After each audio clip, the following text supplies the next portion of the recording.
लोग कहते हैं ये 16 दिन अच्छे काम नहीं करना चाहिए, 16 दिन ये मत लो, 16 दिन वो मत लो। कौन सी पुराण में लिखा है? एक बार मुझे वो पुराण जरूर बताना कि 16 दिन ये सामान मत खरीदना, 16 दिन ये चीज मत लेना। क्योंकि शिव महापुराण में और शास्त्रों में वर्णन आता है कि 16 दिन श्राद्ध के हैं, ये पूर्वजों के हैं। आप पूर्वजों का नाम लेकर अपने पितरों का स्मरण कर कर तुम्हारी मर्जी पड़े वो खरीदो, तुम्हारी मर्जी पड़े वो लाओ, पर सबसे पहले उन पूर्वजों को सम्मान पूर्वक वो वस्तु समर्पित कर दो कि आपकी है, आपको संभालना है, आपने दी है, आपके द्वारा आई है। पूर्वज खुश होंगे। तुम्हें बढ़ता हुआ देखकर तो पितर खुद आशीर्वाद देते हैं।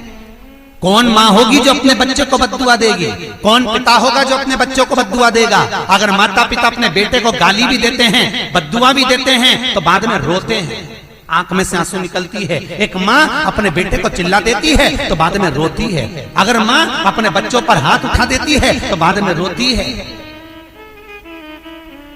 तो क्या मरने के बाद पितर तुमको बद्दुआ देंगे? नहीं, पितर आशीर्वाद देते हैं। बस इतना जरूर कहते हैं कि मैं छोड़ कर गया था रे, मैं तुझे देकर गया था रे, मुझे भूल क्यों गया? तू थोड़ा देता क्यों नहीं है? मेरे को अन्न का भाग देता क्यों नहीं है? बस वो याद करते हैं, वो आपसे मांगने की, क्योंकि आप उसके पुत्र हो, आप उसकी संतान हो, आप उसके वंश के हो, आपसे ललकता है उसको, किसी दूसरे से नहीं।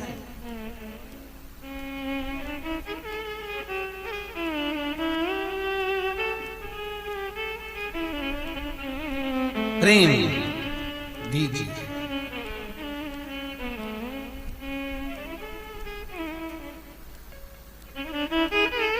भले कोई किस भाव से आए उसका आदर हो,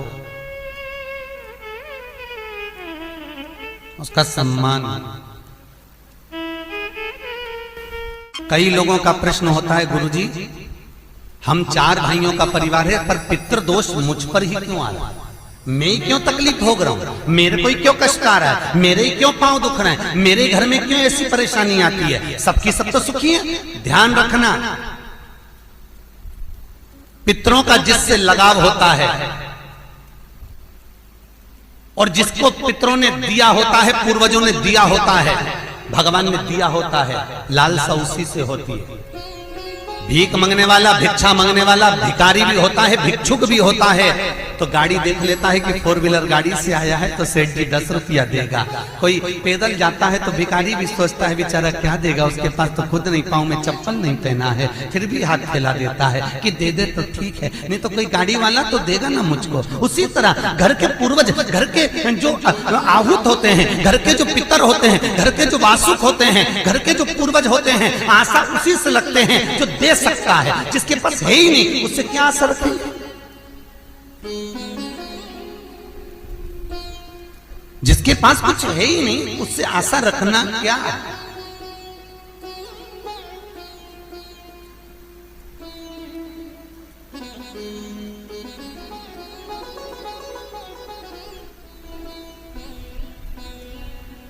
कई लोग कहते हैं गुरुजी हमारे पास देने के लिए कुछ भी नहीं, हम हमारे पूर्वजों को क्या? मत दो ना, इस्माइल तो दे सकते हो। जिस दिन तुम्हारे पूर्वजों का श्राद्ध है, तुम्हारे पास में खिलाने के लिए अन्न नहीं है, तुम्हारे पास देने के लिए दान नहीं है, तुम ब्राह्मण को घर में नहीं बुला सकते, कोरोना महामारी चल रही है, तुम कुछ भी नहीं दे सकते, तुम्हारे पास देने के लिए वस्त्र नहीं, आभूषण नहीं, कुछ भी नहीं, मत दो। निवेदन है बस चेहरे पर प्रसन्नता रखकर, एक निवेदन है कि चेहरे पर प्रसन्नता रखकर उस दिन अपने पूर्वजों को याद जरूर करना और कह देना कि आप ही का दिया हुआ है जो हम खा रहे हैं, हम पर करुणा करना। हमारे पास कुछ भी नहीं है, डब्बे में से गुड़ या शक्कर निकालकर अरे गैस को लाइटर से जलाकर उसकी अग्नि में छोड़ देना, पर 2 दाने शक्कर के छोड़ना जरूर, जिससे वो जीवात्मा दरवाजे पर आकर भूखी ना जाए, उसके मुख में कुछ तो चला जाए और वो जीवात्मा तुम्हें आशीर्वाद दे जाए। तुम्हारे पास कुछ ना हो तो इतना तो दे सकते हो साहब, इस्माइल तो दे सकते हो, प्रसन्नता तो दे सकते हो, मीठी वाणी तो दे सकते हो, अपने पूर्वजों को याद तो कर सकते हो, अपने इष्ट को याद तो कर सकते हो, जिसने दिया है उसका गुणगान तो गा सकते हो।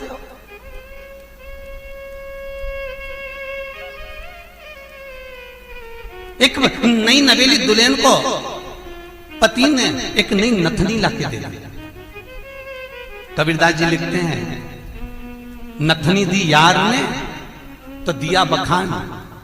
यार ने केवल एक नथनी लाकर दी है, पति ने केवल एक नथनी लाकर दी है, सोने की बड़ी सुंदर, सबको दिखा रही है, घूंघटे में उघाड़ उघाड़ कर दिखा रही है, मेरे पति ने दी है। झुमका बार बार दिखा रही है, मेरे पति ने दी है, मेरे पति ने दी है। एक नथनी मात्र 2000, 5000, 10,000, 20,000, 25,000, 50,000, 1 लाख, 2 लाख की नथनी पति देता है तो सारे जगत को दिखा देते हो। वो परमात्मा देता है तो किसको क्यों नहीं बोलते कि उसने दिया है, उस पूर्वजों ने दिया है। वो छोड़ कर गए थे तो हम खा रहे हैं, अगर वो छोड़कर नहीं जाते तो रोड पर मिल जाते। लोग कहते हैं हमारी माँ ने हमको क्या दिया, हमारे पिता ने हमको क्या दिया, सब उसको देकर चले गए। भले वो किसी को दे जाएं पर आशीर्वाद लिए बगैर मत जाने देना।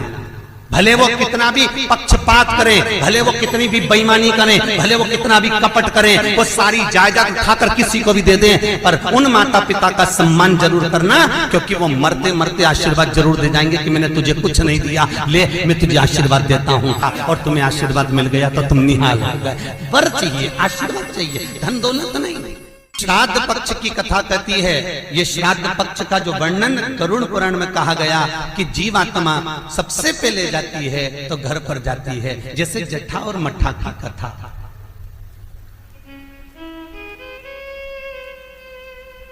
दो भाई हैं, जट्ठा और मट्ठा, दोनों साथ में रहते थे, पर इनकी जो धर्म पत्नियां थीं आपस में कुछ भेदभाव हो गया, दोनों अलग अलग हो गए। जट्ठा बहुत धनपति था, मट्ठा थोड़ा सा गरीब था, दोनों अलग अलग रहे।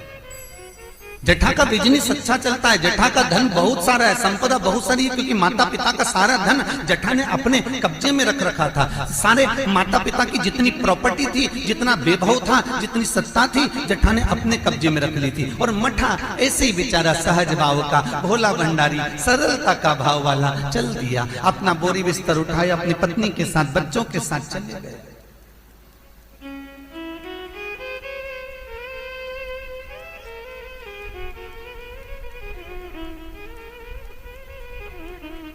सोलह दिन श्राद्ध किया गया।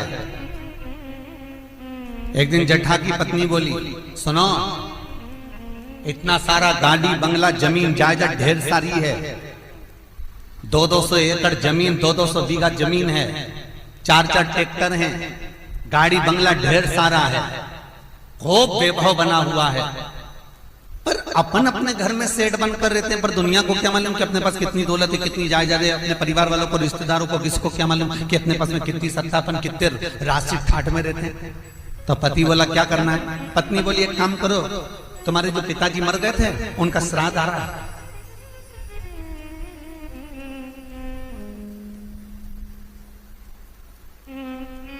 तुम्हारे जो पिता चले गए थे उनका श्राद्ध आ रहा है,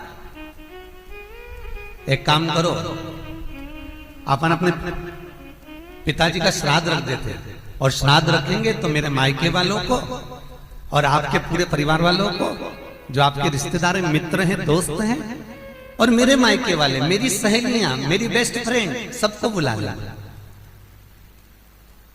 और उनको बड़े प्रेम से अपन भोजन करा देंगे। इतने में जट्ठा बोला कि भोजन बना तो खिला तो देंगे, पर भोजन बनाएगा कौन, इतना सारा फैलाना हो जाएगा, उठाएगा कौन। इतने में तुरंत जट्ठा की पत्नी बोली, वो देवर और देवरानी क्या करेंगे, बाप तो उनका भी था, पिता तो उनका भी था, वो आए देवरानी, और देवरानी आकर भोजन बनाए और देवर आकर बर्तन मांजे। चलो निमंत्रण सबको देने जा रहे हैं तो उनके घर भी चल जाए। आवाज लगाई, मट्ठा, अरे ओ मट्ठा। मट्ठा ने दरवाजा खोला, छोटा सा झोपड़ा, गोबर से लिपा हुआ घर।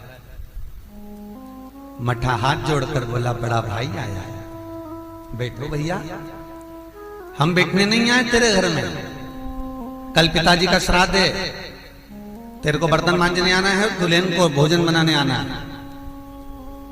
श्राद्ध पक्ष में हमने ब्राह्मणी ढूंढी थी, बामनी भोजन बनाने वाली मिल नहीं रही है, सब लगी हुई है इधर उधर, देवरानी को ले आना।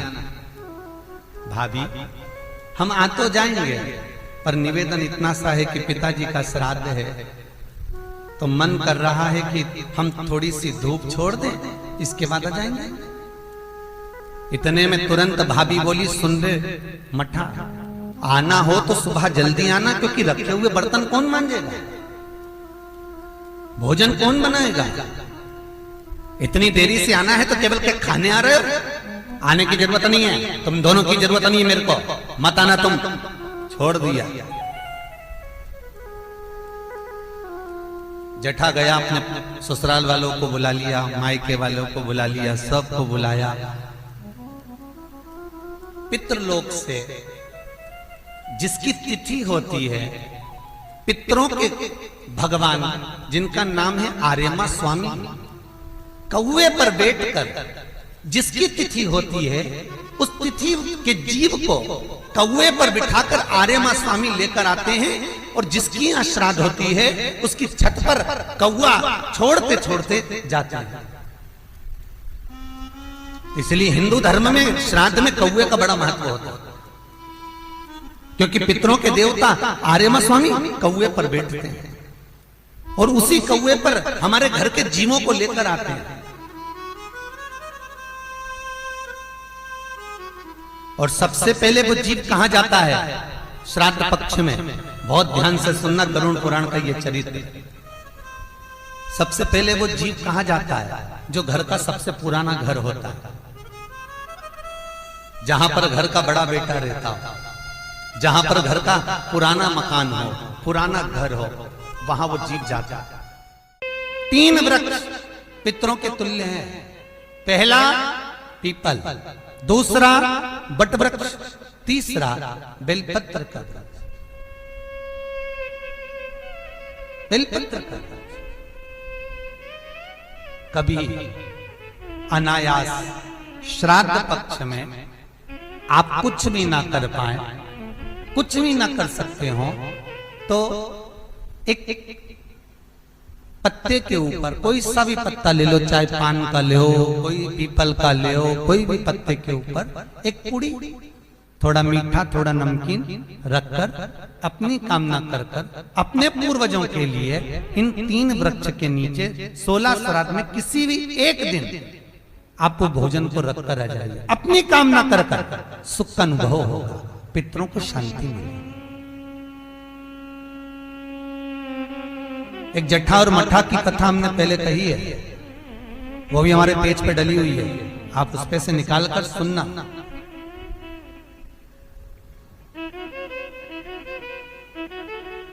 उसमें भी हमने व्याख्यान वर्णन करा जट्ठा मट्ठा की कथा। 3 वृक्ष पितरों के तुल्य हैं,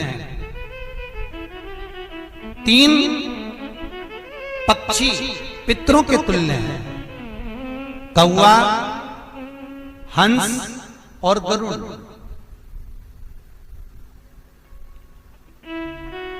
एक कौवा और एक श्वान, कुत्ता, ये 2 ऐसे होते हैं जिनको 20 मिनट पहले, आधे घंटे पहले, 1 दिन पहले, 24 घंटे पहले, 48 घंटे पहले क्या होने वाला होता है, कौवे को और श्वान को भान हो जाता है। क्यों?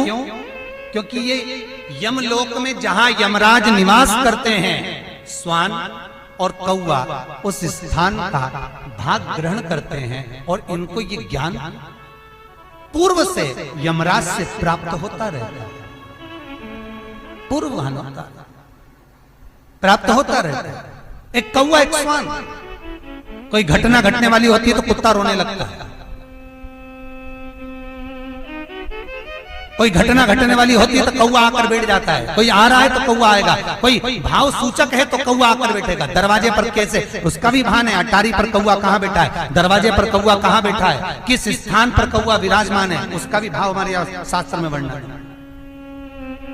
3 पक्षी, 3 वृक्ष पितरों के तुल्य हैं। पक्षियों में कौवा, हंस और गरुड़, ये पितरों के तुल्य, जो अधोगति में मर जाते हैं, जिनको पिंड नहीं मिलता, तर्पण नहीं होता, ब्राह्मण का भोज नहीं मिल पाता, जो मर जाते हैं, जिनका अंतिम संस्कार तक नहीं होता, जिनकी गति बिगड़ जाती है, ऐसे जीव कौवे के अंश में प्रकट होते हैं, जो पूर्ण फल लेकर जाते हैं। पितृलोक में जगह नहीं होती, बैकुंठ में जगह नहीं होती, कहीं अगर जगह नहीं है देवलोक में, तो इनको कौवे के अंश में, गरुड़ के अंश में या हंस के अंश में डाल दिया जाता है। महाराज फिर अगला वर्णन किया, 3 पशु, कुत्ता, गाय और हाथी, ये पितरों के तुल्य होते हैं। शिव महापुराण की कथा कहती है, अगर श्राद्ध पक्ष में गया नहीं जा सकते तो गाय के मुख में गयासुर ने वर दिया था कि गाय के मुख में अगर कोई गया नहीं आ पाएगा तो गयासुर 16 दिन गाय के मुख में निवास करेगा। और गाय के मुख में श्राद्ध के समय पर अगर कोई रोटी देगा, श्राद्ध के समय पर जो भाग देगा, उसको गया जी में पिंड करने का पुण्य फल प्राप्त होगा। ये गयासुर का वर गौ माता के लिए था। तो गाय के मुख में 16 दिन तक गया क्षेत्र का पिंड का भाग प्राप्त होगा। कुत्ता, गाय और हाथी। स्वान को रोटी क्यों देते हैं? क्योंकि स्वान पितरों को अपना भाग प्रदान कर देता है। स्वान रखता नहीं है, चुका देता है। फिर 3 जलचर है महाराज जो पितरों के तुल्य हैं, मछली, कछुआ और नाग। पिंड जो बनाया जाता है वो पानी में दिया जाता है। मछली जिसको पाती है वो पितरों को प्राप्त होता है। कछुआ श्रावण के इस 16 श्राद्ध के अंतर्गत कछुआ यदि आपके दिए हुए भाग को पा लेता है तो वो जीव उसी समय पर तर जाए। और महाराज नाग, वो भी पितरों के तुल्य माना। इन 3 पितरों के क्रम का वर्णन किया गया है। भगवान शिव ओगड़दानी बट का वृक्ष के रूप में ब्रह्मा को बना देते हैं और शंकर बटकेश्वर महादेव के रूप में विराजमान हो जाते हैं। ऐसा सुंदर प्रसंग शिव महापुराण में वर्णन किया।